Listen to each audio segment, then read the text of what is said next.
Farm work isn't easy. It has way too many factors that need attending, and only the experts can look after it like pros. We aren't any of that, but we sure do know a thing or two that's happening right now in the farm world. Did you know that people are working on creating soil that wouldn't even need fertilizers? Well, yeah. If this works out, farmers won't need to spend extra on fertilizers. Let's talk more. First up, the epic regenerative farming discovery. The climate crisis and the Ukrainian war have created a massive impact on the world as a whole, but farming in particular. Now that these factors are working as a wake-up call for the industry, one UK farm is leading the way. The wildflowers are in bloom, lettuce is sprouting, and birds of prey are circling above the meadow on a sunny spring day at Huxham Cross Farm, near the village of Dartington in Devon. Marina O'Connell surveys most of the 15 hectares she's dedicated the past 6 years to transforming from the top of a hill. The woman spent more than half a decade to create something so immensely unique, it's brilliant.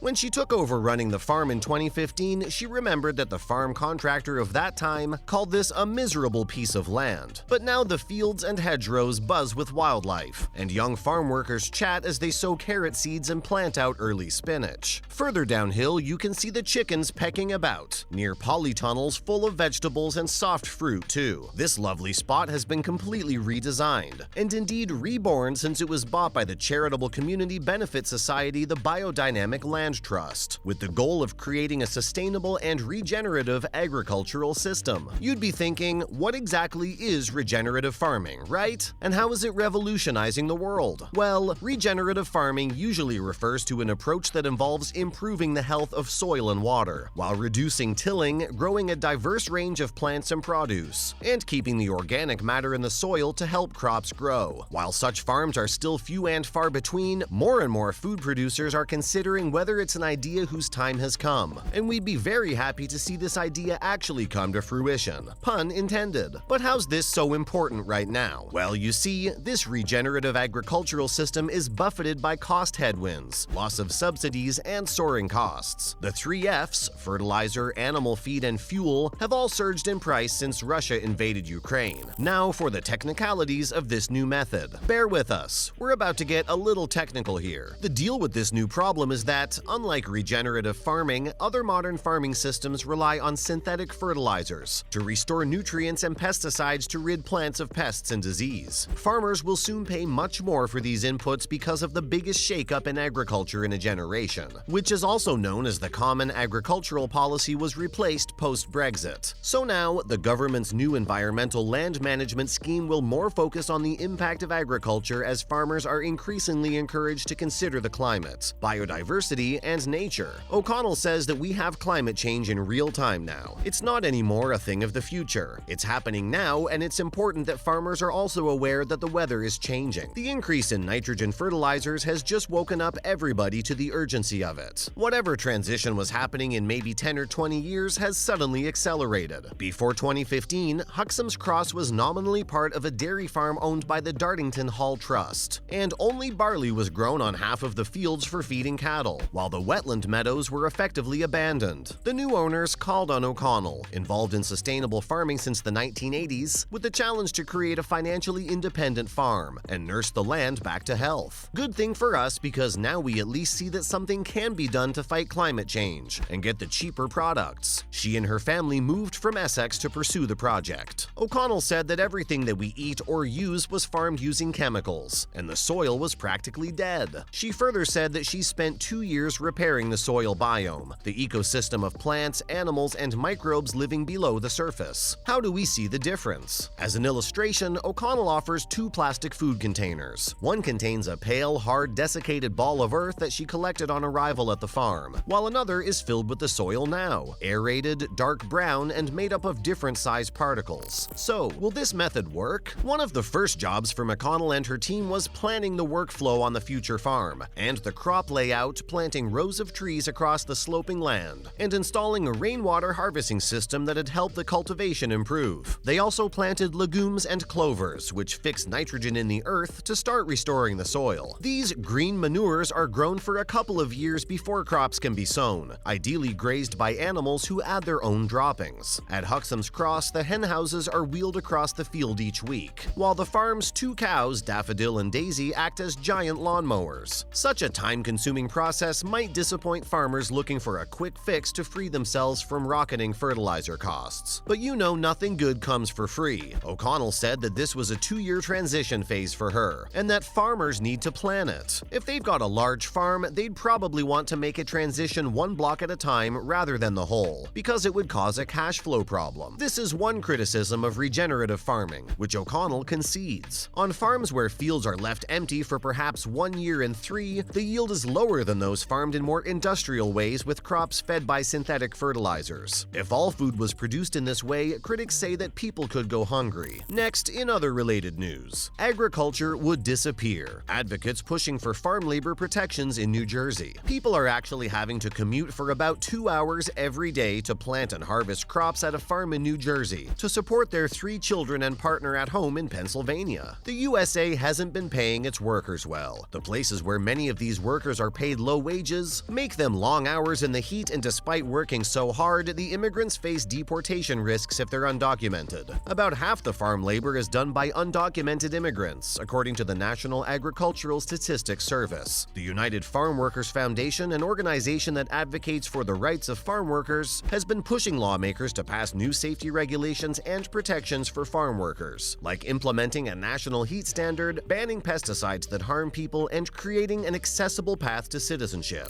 And now, Alex Padilla is the first U.S. senator to work in fields alongside farm workers. California's Alex Padilla became the first United States senator to work alongside farm workers, as part of the United Farm Workers and UFW Foundation's Take Our Jobs campaign. With immigration reform now stalled in Congress, especially in the Senate because of the filibuster rule, professional farm workers invited all 100 U.S. senators to work a day with them in the fields before they decide on immigration reform and see what their lives are like. Well, this may not seem like a huge deal for us, but for these farmers who, if you didn't know, are mostly Latinos and Mexicans, it's a pretty important thing. The reform will help the workers get better pay and working standards. The senator will be able to fully understand what these people go through on a daily basis and push in favor of the reform. And finally, Latino and Indigenous Mexican farm working communities face high risk of COVID-19. Although everyone's been affected by COVID-19 and the pandemic that happened, not all populations have been affected equally. In the United States, for example, COVID-19 cases and death rates have been disproportionately high in Latino and Indigenous populations. How did that happen? A research team concluded that the common themes that emerged were a lack of information and misinformation, lack of trust in institutions, and insecurity around employment and residency, which became a factor in people having chronic medical conditions, and poor access to health care within these communities. The impact of this is worse because if we think about it, it's the Latinos and the Indigenous people who are mostly involved in the farming industry. Now that they've been sick, the food and agriculture industry has suffered quite a lot. This vicious cycle gets worse when these people who already don't have good working and living conditions won't be paid well. They wouldn't bother trying to work either. We hope that the reform helps the farmers because they're basically the backbone of any country's economy. We can live without most things, but not food. That's a wrap for this video.